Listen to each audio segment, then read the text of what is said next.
Assalomu alaykum aziz teletomoshabinlar, efirda Minbar tok shousi. Va albatta bugungi mavzumiz ham sizni befarq qoldirmaydi deb o'ylaymiz. Kambag'allik har bir insonning iqtisodiy holati bilan bog'liq tushuncha. Ammo masalaga mamlakat darajasida qaralsa, u ijtimoiy, siyosiy muammoga aylanadi. Bugunga kelib ana shu muammoning yechimlarini izlash davom etmoqda va albatta bunga bir qadar erishilayotganligi ham raqamlarda aks etyapti. Birinchi savolimiz shundan iborat. Biz albatta mana shu savollarimizga javob olish uchun studiyamizga ekspertlarni taklif etganmiz. Dastlabki savolimiz esa: kambag'allik o'zi nima? Uning chegarasi qanday belgilanadi? Marhamat.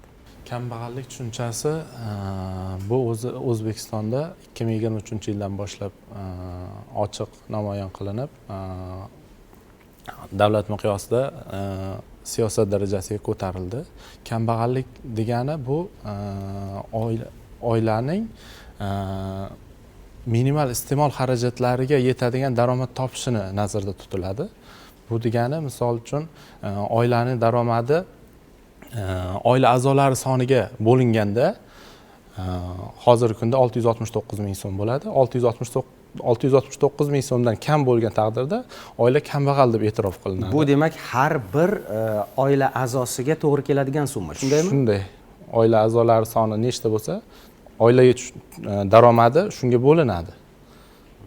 O'rtacha 669 mingdan kam bo'lsa, oila kambag'al deb e'tirof etiladi va oilaga o'sha kambag'allikni qisqartirish bo'yicha chora-tadbirlar, individual rejalar ishlab chiqilib, shu bo'yicha ishlanadi. Dastlab 2023-yilda kambag'allik darajasi O'zbekistonda 11% tashkil qilgan. Bu ko'rsatkich o'tgan yili 8.9% ga tushgan edi. Bu yilgi prezidentimizning nutqlarida 508% ga tushganligi qayd etildi. Demak, 2 yil, deyarli 2-3 yil ichida 2 barobarga qisqargan. Shunday. Juda yaxshi. Endi umuman o'zi 2023-yilda, ya'ni bundan 3 yil avval 11% bo'ladigan bo'lsa, bu taxminan 3,5 million aholi kambag'allik chegarasida yashagan deb xulosa qilsak bo'ladi va bu raqam bugungi kunda hozir mana 2 barobarga qisqargan. Deyarli 2 barobarga qisqargan va albatta bizda hozir aynan mana shu kambag'allikni qisqartirish bo'yicha uyma-uy kirib, xonadonma-xonadon mana shu amaliyotda ishtirok etayotganlar bor. Keling, ularning ham fikrlarini tinglasak. Marhamat. Men shuni ta'kidlab o'tamanki, hozirgi paytda haqiqatan to'g'ri e'tiborsiz kambag'allikni qisqartirish. Bizni mahallalar hududlariga, masalan, hozir men mahalla raisi bo'lsam, mahalla raislariga shunaqa vakolatlar berilganki, hozir 7lik mavjud. Bu 7lik har bir fuqaroni, har bir mahallada bo'layotgan muammoni joyida hal qilish uchun bu tashkilot 7lik bu joyida hal qilinyapti. Sababi mana kambag'allikni qisqartirish bo'yicha mana bizda hokim yordamchilarimiz bor. Eng birinchi o'rinda turadigan bizni o'ng qo'limiz degan bo'ladi. Sababi har bir fuqaroni xonadonga kirib o'rganadi. Qani oilada qaysi kim misol bekorchi, ishlamaydi. Ayol kishi bo'lsa, mana hozirgi paytda shunaqa imkoniyatlar davlatimiz tomonidan shunaqa berilyaptiki, kreditlar ham berilyapti. Masalan, uyda o'tirib, bilasiz, hozirgi paytda ko'proq erkaklarga nisbatan ayollarda ko'proq ish uyda bo'lganligi hisobiga bularga biz o'zimizning mahalladan tikuvchilik, salon, boshqa bir ayollarga mos ishlar qilib topib beryapmiz. Demak, tadbirkorlikka tortilyapti. Aynan shunaqa. Mana bitta narsaki uyda bekorchilikda mana bo'lsa, hamma narsa kelib chiqaradi. Jinoyati ham, boshqasi ham. O'shini hisobiga oilada ish bilan band bo'lsangiz, hech qanaqa nima bo'lmaydi. Demak, hozir siz aytayotgan misollardan kelib chiqadigan bo'lsak, kambag'allik darajasi bilan boqimandalikni ajratib olish kerak-da bu yerda. Ba'zi o'rinlarda shunday vaziyatlar bo'ladiki, ha mana men kambag'alman deb ataydigan odamlar bo'ladi. Ular boqimandalar deyiladi o'zi aslida. Ularni ma'lum bir tadbirkorlikka yoki ma'lum bir ishga yo'naltirish birinchi o'rinda turgan masala hisoblanadi, lekin bu yerda kambag'allikka o'sha majburiyatdan tushib qolgan oilalar ham bor-da, xonadonlar ham bor. Bo'lishi mumkin, qandaydir ma'noda o'sha nogironligi bo'lishi mumkin uning yoki demak qaysidir ma'noda o'sha boquvchisini yo'qotganligi bo'lishi mumkin. Bunday holatlar qanday bartaraf etiladi yoki bunday holatlarda qanday mexanizm ishlaydi? Shokirjon aka, marhamat. 2025-yilda boshidan bizlarga ijtimoiy so'rovnoma orqali 19 ta kambag'al deb topilgan oilalar mavjud bo'lib, ularni manzilli o'rganilgan holda, ya'ni uyiga mahalla 7ligi tomonidan, mahalla erkinlik tomonidan mahalla raisi, hokimiyat raisi, ijtimoiy xodim va yoshlarimiz, xotin-qizlar faollari bilan, ya'ni mahalla faollari bilan o'rganilgan holda har bir oila a'zosi uchun individual rejalar tuzib, alohida o'rganilib, amalga oshirib kelyapmiz. Har bir o'sha mahalla faoli, yettilik a'zosi har birining gardanida bo'ladi, har bir xonadon. To'g'ri, ular qaysidir ma'noda yo'naltirilgan bo'lishi mumkin, lekin yakka o'zi emas, balki kompleks chora-tadbirlar natijasida kambag'allikdan chiqarilish mumkin ekan degan xulosa kelib chiqadi. Nodirbek aka, aynan mana shu kambag'allik va boqimandalik masalasiga sizning fikrlaringiz qanday? Chunki bu kambag'allikning huquqiy asosi belgilab berildi bizda, lekin hali ham vaziyatlar uchrab turibdi-da. Juda to'g'ri aytdingiz. Avvalambor assalomu alaykum. Mana hozir yurtimizda juda ko'p islohotlar olib borilyapti, harakat qilyapti. Xalqimizda bir chiroyli maqol bor, harakatda baraka, yuk ko'targan yuzaga chiqadi, intilganga tole yor.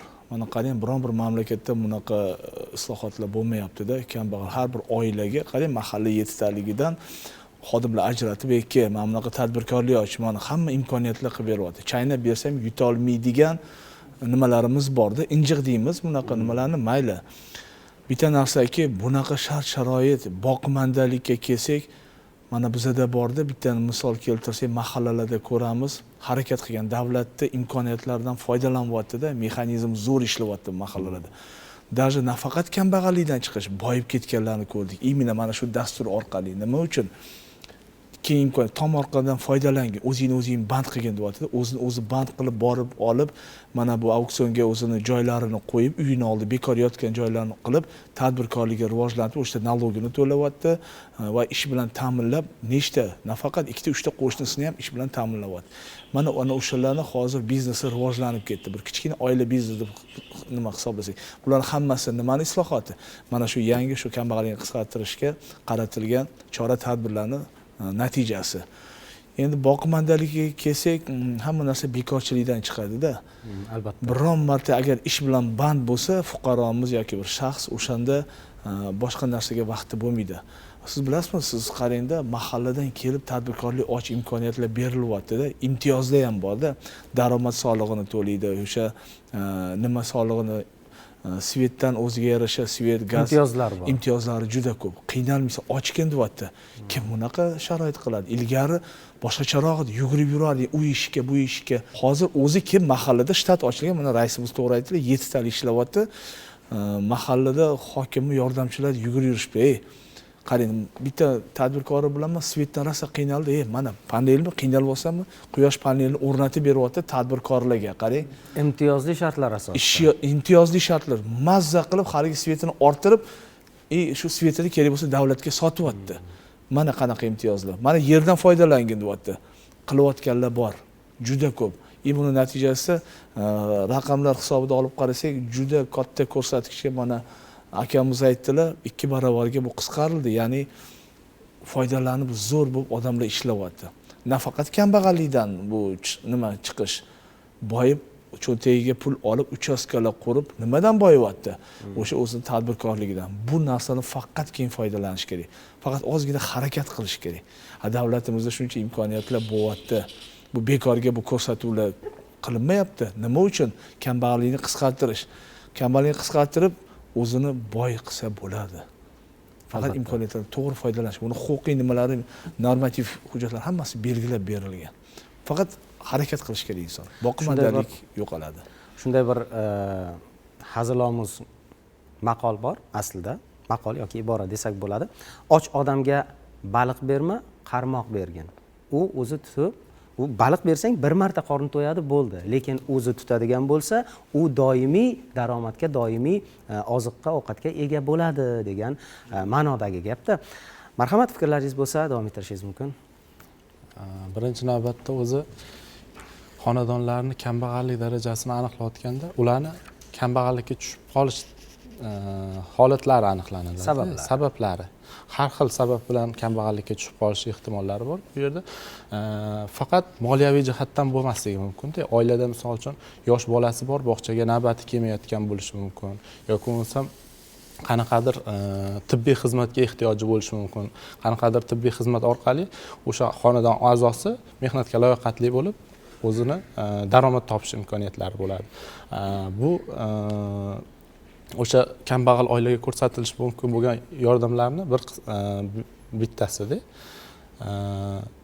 o'sha faqat nima deydi, kredit yoki tadbirkorlikka yo'naltirish emasda bu. O'sha tibbiy yordam berilishi mumkin, huquqiy yordam berilishi mumkin. Bular aytganidek o'sha yer ajratilishi mumkin. Bu mamlakatimizda kambag'allikni qisqartirish bo'yicha o'sha Xitoy tajribasidan foydalanilmoqda. Xitoy tajribasi asosida o'sha ko'plab yo'nalishlarda kambag'allikni qisqartirishga qaratilgan chora-tadbirlar amalga oshirilmoqda.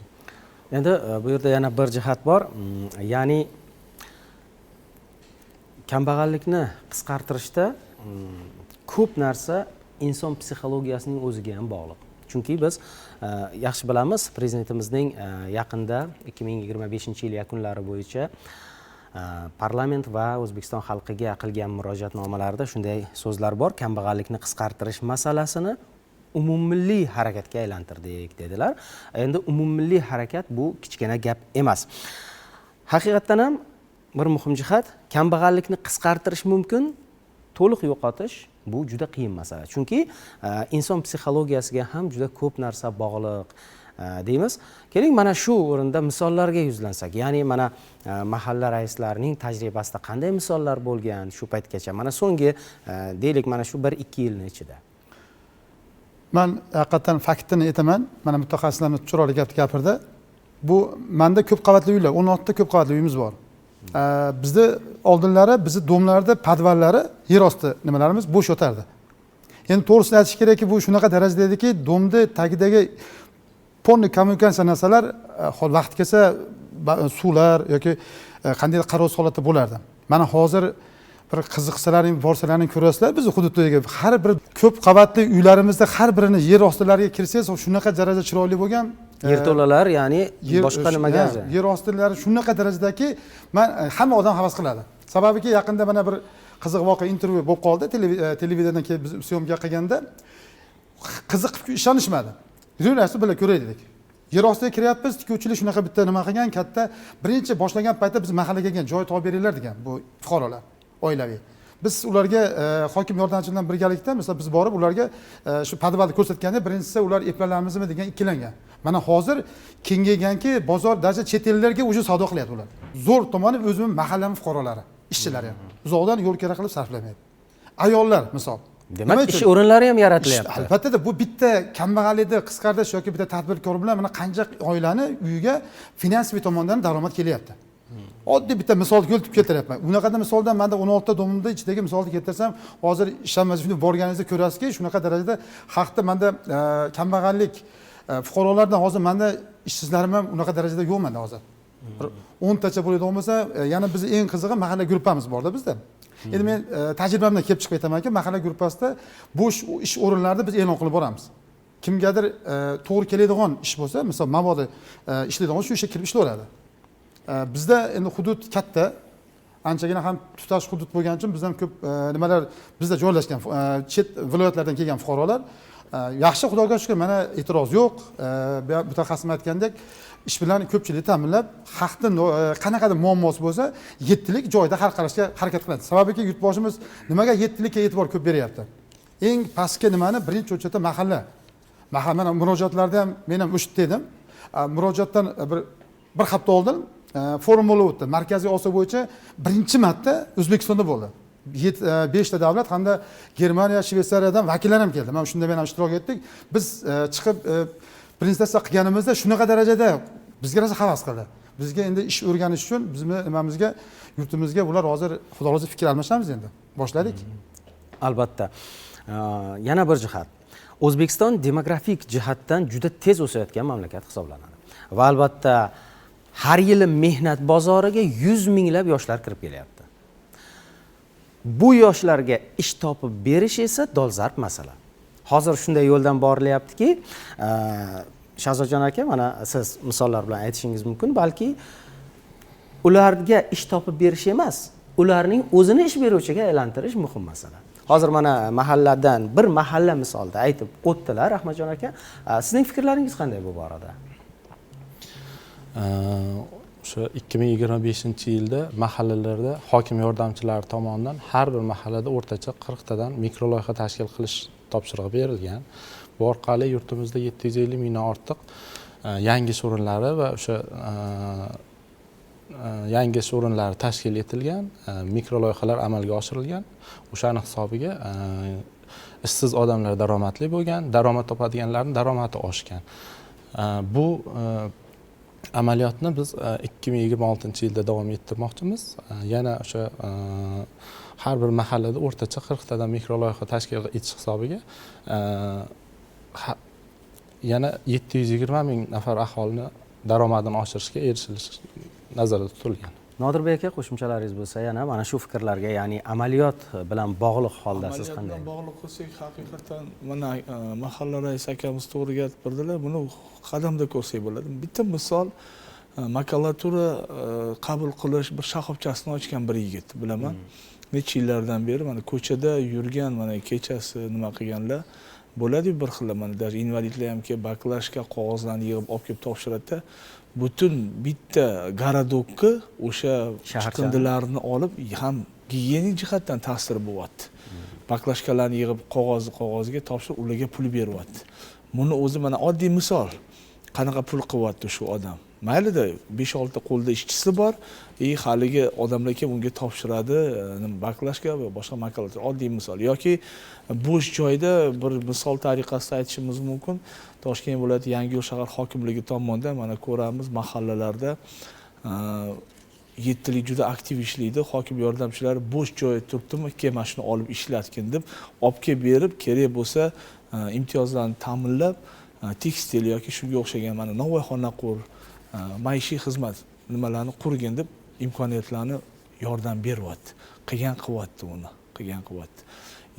Boqimandalik bekor o'tirma deyapti. Haqiqatan boya yuqorida to'g'ri misol aytdingiz, baliq berma, balig'i tutishga qarmoq bergan harakat bo'ladi.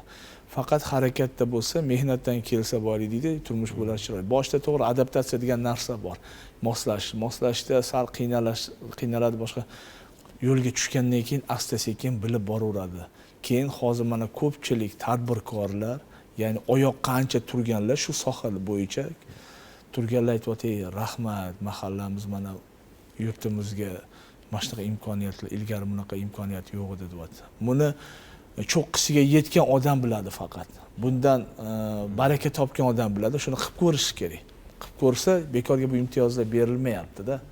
Endi Nodirbek aka, masalani yana bir boshqa jihati ham bor-da, aynan sizning sohangizga bog'liq bo'lgan tomoni ham bor. Inson mehnat qilsa, harakat qilsa, boqimanda bo'lmasa, uyda bekor o'tirmasa, o'z-o'zidan o'sha hudud, o'sha mahallada o'z-o'zidan jinoyatchilik darajasi pasayadi. Korrupsiya va hokazo bizda umuman tabiatimizga yot bo'lgan illatlar darajasi pasayadi. Deyarli yo'qoladi desak ham bo'ladi, to'g'ri emasmi? To'ppa-to'g'ri.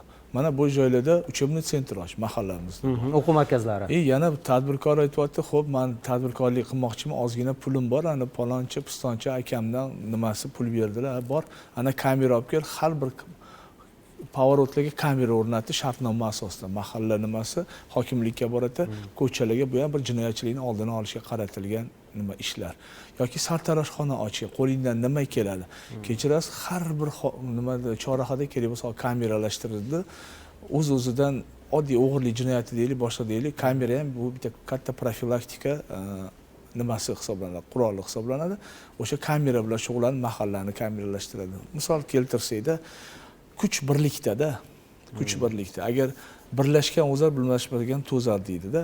Agar hammasi yoqadan bosh chiqar qilsa, har bir sohani o'zini biznesi topiladi.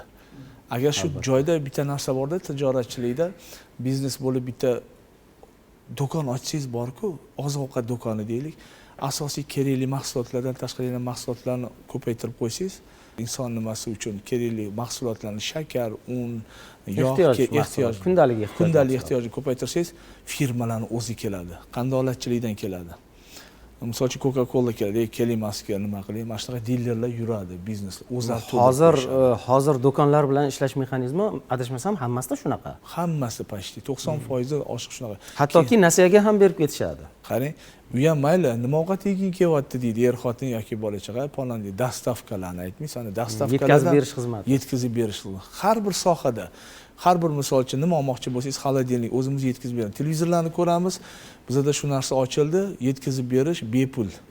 Ana o'sha yetkazib beruvchiga oylik bilan ta'minlanyapti va hokazo. Ko'ryapsizmi? Bu aholiga qulaylikni yaratish maqsadida qilinayotgan islohotlar bular hammasi. Shuning uchun bu narsani bunday yaxshilab qarashga, ilgari borib turib, o'chirtga turib olardik shuni. Menga yetmasdi bu degan narsalar qaytib kelardik. Yaxshi.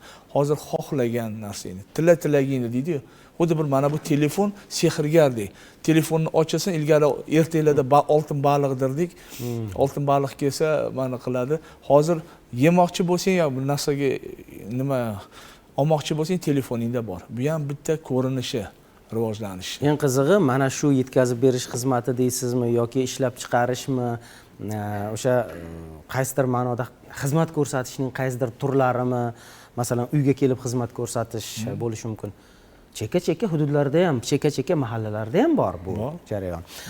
Endi aynan sizlardan yana so'ramoqchi bo'lganim, aynan shu jinoyatchilik darajasining pasayishiga, aholi o'rtasida huquqiy savodxonlikning oshishiga, aholining o'sha deylik tadbirkorlikka intilishiga aynan mana shu berilayotgan imtiyozlarning qanday ta'sirlari bor?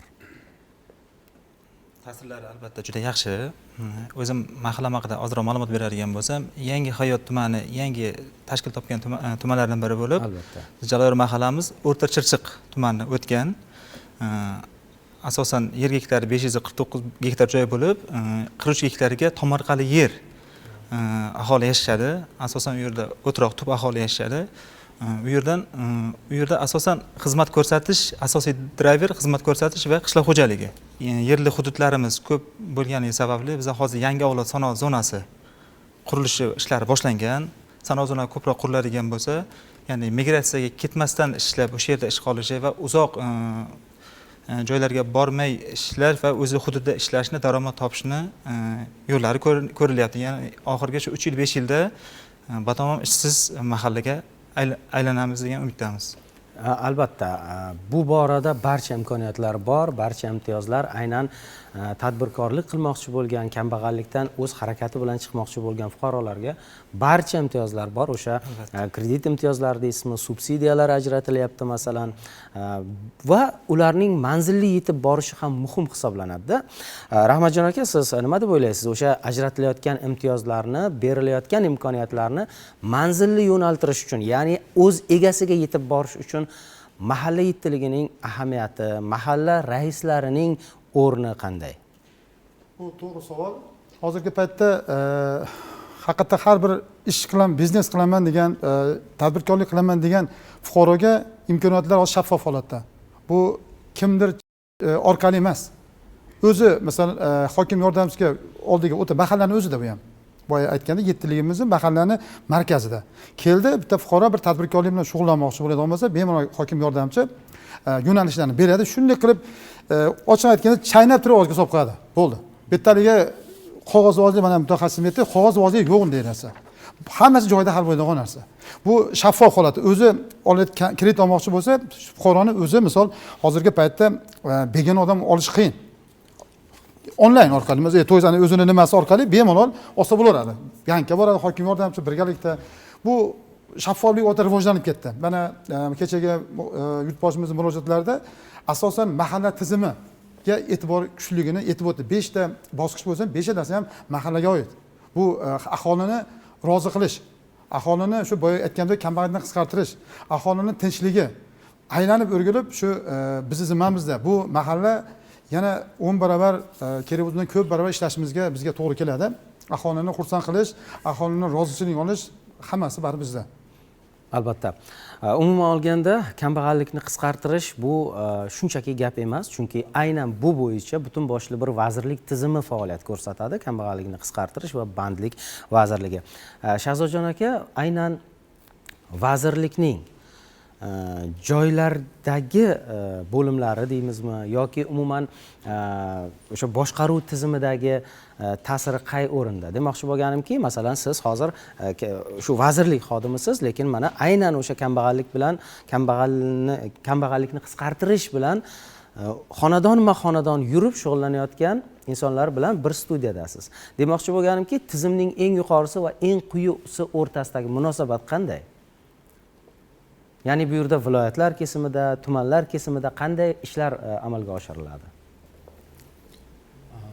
Vazirligimizda 2025-yilda bandlik dasturi kambag'al qisqartirish bandlik sohasiga oid qaror qabul qilingan. Bunga asosan o'sha kambag'al qisqartirishdagi barcha sohalar qamrab olingan. Nafaqat kambag'al qisqartirish yoki bandlik vazirligi, tibbiyot, ijtimoiy himoya milliy agentligi, mahalla uyushmalari, investitsiya vazirligi, barcha vazirlik va tashkilotlarni asosiy vazifasi hisoblangani sababli o'sha 2025-yilda aholi bandligini ta'minlash dasturi qabul qilingan. Unga asosan 2025-yilda 5,2 million aholini bandligini ta'minlash belgilangan. Bu chora-tadbirlar nafaqat bizning vazirlik, barcha vazirliklar hamkorlikda amalga oshirilmoqda. Misol uchun aytadigan bo'lsak, tadbirkorlik sohasini rivojlantirish bo'yicha hokim yordamchi ishlamoqda. Hokim yordamchilar orqali o'sha kredit, subsidiya, yer ajratish,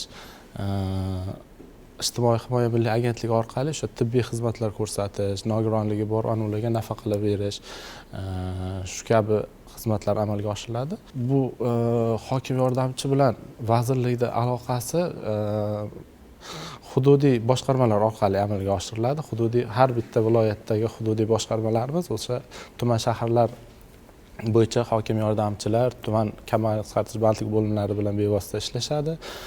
Belgilangan rejalar amalga oshirishi nazarda tutilgan chora-tadbirlarni amalga oshirishda vazirlik bilan hamkorlikda o'sha belgilangan vazifalarni amalga oshirishga hissa qo'shadi. 2025-yil yakunlanib 2026-yil boshlanar ekan, albatta har bir tashkilot yoki muassasa o'z oldiga maqsad qo'yadi. Yangi yilda yangi bir marralarni ko'zlaydi. Prezidentimizning murojaatnomalarida aynan o'sha kuni 2026-yil mahallani rivojlantirish va jamiyatni yuksaltirish yili deb e'lon qilindi. Nodirbek aka, bunda siz qanday ma'no ko'rasiz? Aynan mana shu kambag'allikni qisqartirishga bog'liq bo'lgan qanday qadamlarni kutyapsiz 2026-yildan? Aholiga keng imkoniyatlarni ko'rdim. Imtiyozlarni ko'rdim. Va hamma vazirliklarga topshiriqlar berildiki, aholi uchun, xalq uchun, inson uchun, hamma inson qadri uchun bu narsa kelyapti ishlab. Keng imkoniyatlar deganda o'sha ish bilan ta'minlab, birovni qo'liga qarab qolmasdan, men ishsizman, haligi yuqorida aytingiz kambag'al, mana deb ochiq oydin qilib, hali hamma narsa nima deydi, aniq belgilab berildi. Imkoniyatlar juda katta. Faqat u imkoniyatdan to'g'ri foydalanish kerak. Shu imkoniyatlarda mana tuman kesimida deymiz, endi hamma joyda bir xil deya olmaymiz. Kechirasizlar, mana avvalambor gap egasini topadi. Mahallalar juda aktiv mahallalarimiz juda ko'p. Endi to'g'ri bitta ikkitasi balki noaktiv ishlayotgandir. Xulosa qilish kerakki, sani ishxonangga keldim, shunga yordam ber. Mana Toshkent viloyati, mana hamma viloyatlar mahallalarda ko'ramiz. Keng imkoniyatlar. Prezident farmoni amalda bo'lyapti. Bu juda qattiq nazorat bo'ladi. Buni eshityapmiz, ko'ryapmiz va buni natijasi so'raladi. Bu berilib topshirilmas, buni natijasi nima bo'ldi? Albatta. Raqamlar ko'rsatish ma'lumot bo'ldi, yo'q, borib tekshiriladi, komissiya, guruh tuziladi. Qani nima bo'ldi shu farmonga asosan, mana bu punktiga asosan, mana bu punktiga asosan, bu bo'ldi, bu bo'ldi. Keyin mahallada toifalar bor, o'zi kimlarga mana imkoniyat berilish, imtiyozli toifalari bor. Ana o'shalarni har bir toifa, har bir punktda chiqarilgan qarori amalda inson omili uchun juda katta xizmat qiladi. Faqat harakat. Bitta misol aytib o'tishim kerak. Ichki ishlar tizimida ozodlikdan mahrum qilish bilan bog'liq bo'lmagan jinoyat turlari bor-da. Ya'ni mana protsent beradi, shuncha yil 30% davlatga yoki 20% davlatga. Ana o'shalar ish bilan ta'minlanadi, ana o'shalar ham oylik oladi, oylikdan 20% o'sha jazoni bir turi. Ozodlikdan mahrum etish bilan bog'liq bo'lmagan jazo turlari, huquqbuzarlikni oldini olishda bu narsa amalga olingan. Bu o'sha axloq tuzatish ishlari. Axloq tuzatish ishlariga. Mana qarang, ular ham hattoki ham jazosini olyapti, ham o'sha foiz bo'lib davlatga uyiga oylik boryapti, qarang, 20% yoki 30% davlatga to'lanadi. Bu yerda ham aholi o'zini o'zi ta'minlasin. Umuman xudo xolasa 2026 yil yakuni bo'yicha ancha ko'rsatkichlarga erishiladi bu borada. Mahallalar, bekorga mahalla obod bo'lsa, hamma narsa mahalladan boshlanadi. Xudo xolasa men o'ylayman, bunaqa umuman kambag'allik ancha qisqaradi va bu ko'rsatkich pastga tushib ketadi. Ya'ni bu nimadan ko'pchilik foydalanadi imkoniyatlardan. Albatta. Hozir siz aytgan o'sha axloq tuzatish ishlari bilan bog'liq bir misolni aytib o'tdingiz. Bu ham aynan borib o'sha kambag'allik darajasiga borib taqalyapti-da.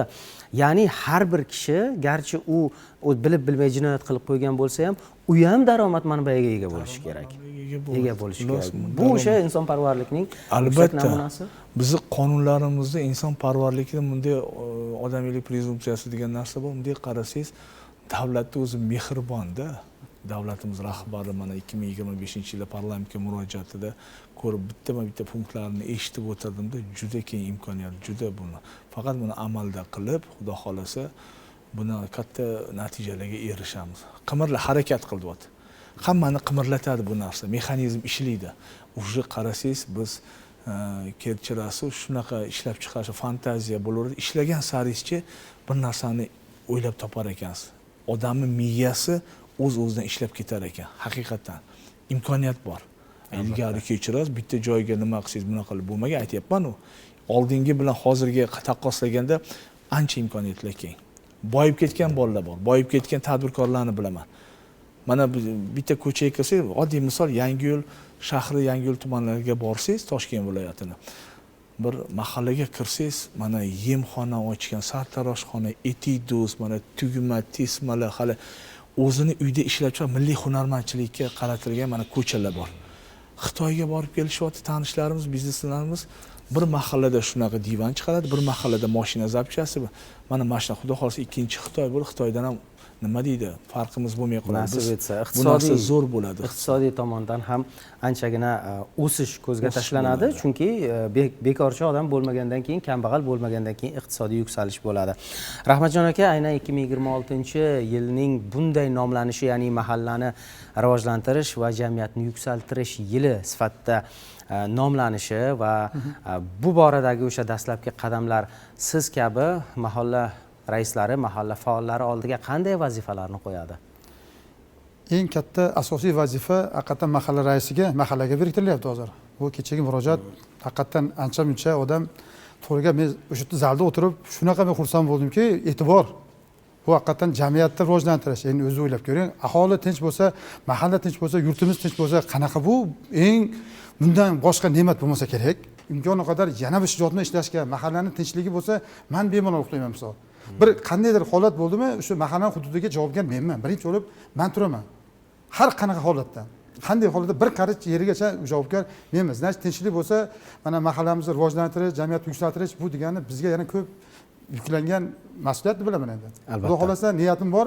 Mahallani yana xavfsiz hudud, kambag'allikni qisqartirish, odamlardan rozi-rizolik olish, endi bu 26-yilda juda katta o'zimga men ham maqsad qilib qo'ydim. Rahmat. Shokirjon aka, marhamat. Men yosh hokim yordamchisi sifatida 2025-yil menga tajriba yili bo'ldi.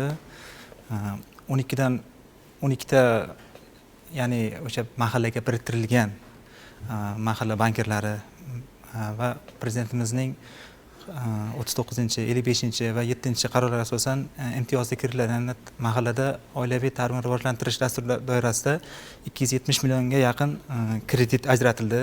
Bizga 2025-yilda 40 ta mikroloyiha albatta qo'yilgan va unga 90 ta ish bilan ta'minlandik. Bu yilgi nasib etsa rejalarimiz juda kuchli motivatsiya bilan ish boshlashni va kerakli imtiyozlardan o'zimizga ya'ni berilgan vakolatlardan to'g'ri va oqilona foydalangan holda, kreditlarni maqsadli yo'naltirilgan holda va ishsizlarni to'liq ish bilan ta'minlash bo'yicha barcha chora-tadbirlarni sidqidildan amalga oshiramiz, xudo xolasa. Rahmat. Shahzodjon aka, endi siz ko'rsatuvimizning xulosaviy fikrini so'zlab bersangiz, qaysi ma'nodagi kambag'allikni qisqartirish va bandlik vazirligi va vazirlik tizimidagi tashkilotlar va barcha xodimlar oldida mahallani rivojlantirish va jamiyatni yuksaltirish yilida qanday vazifalar bor, nimalarni reja qilgansiz? Ushbu yilda 2026-yilda kambag'allikdan xoli mahallalar amalga oshirilishi rejalashtirilgan. 2025-yilda 1435 ta mahalla kambag'allikdan xoli hududga aylantirilgan bo'lsa, 2026-yilda xuddi shunday mahallalar sonini 3,5 mingga yetkazish, 2065 ta mahallani kambag'allikdan xoli mahallalar hududiga aylantirish reja qilib olingan. Bundan tashqari o'sha aytayotganimiz tadbirkorlik yo'nalishiga mikroloyihalar tashkil qilish uchun tijorat banklari resurslar o'sha mikroloyihalarni amalga oshirish uchun yana 7,5 trillion resurs mablag'lari yo'naltirilishi nazarda tutilgan. Keyin o'sha o'tgan yilda amalga oshirilgan kabi o'sha mahallalarda infrastrukturalarni rivojlantirish, yangi ish o'rinlarini yaratish, tadbirkorlikni rivojlantirish barcha yo'nalishlarda katta maqsadlar qo'yilgan. Xudo xolisa bu yilda amalga oshiriladi barchasi. Rahmat. Kambag'allik bu faqatgina iqtisodiy nochorlik emas, balki kambag'allikni keltirib chiqaradigan vositalar safida insonning o'zidan, ya'ni o'z psixologiyasidan kelib chiqadigan, sharoitdan kelib chiqadigan va albatta atrofdagilarning qo'llovidan kelib chiqadigan yechimlar ham bo'lishi mumkin. Bugungi ishtirokingiz va qimmatli fikrlaringiz uchun sizlarga minnatdorchilik bildiramiz. Xush kelibsiz. Qadrli teletomoshabinlar, Minbar tok shousining yana bir soni o'z poyoniga yetdi. Xayr, salomat bo'ling.